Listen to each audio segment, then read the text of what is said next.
My grandfather joined the Air Force in September 1953 to get his engineering license.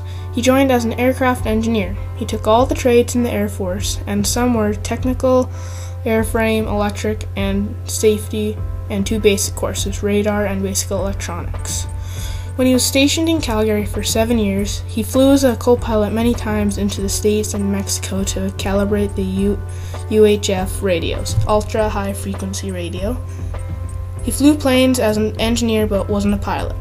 He has traveled to many places in Europe, such as Iceland, Greenland, Shannon, Ireland, Scotland, Germany, Portugal, Nottingham, Azores, a small island in the Atlantic Ocean, and northern Canada. He was taking a DC-3 over to Europe for VIPs to ride in, only when he got it there, he had to help make it run more economically, and when that was all finished, the European pilots wouldn't fly it because the DC-3 gas tanks hold 7.5 hours of fuel, but the trips were 9.5 hours.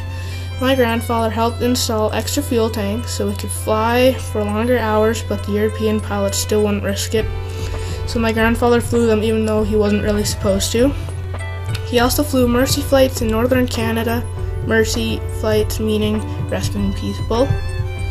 In 1954, my grandfather got the highest mark ever at Cam Borden, 98%.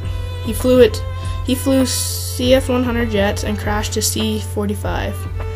What happened was my grandfather and another man were taking off from Brandon, Ontario, and just as they were taking off, inhibiting oil leaked into the insulin spar tubes that ran under the cab, causing it to ignite, so they had to take the Beechcraft down, but were running out of runway and hit the snowbank at the end.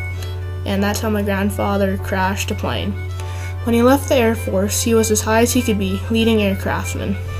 He got out because he moved around so much that his family didn't have a fixed home ever. He got out so they could have one fixed home in Ontario.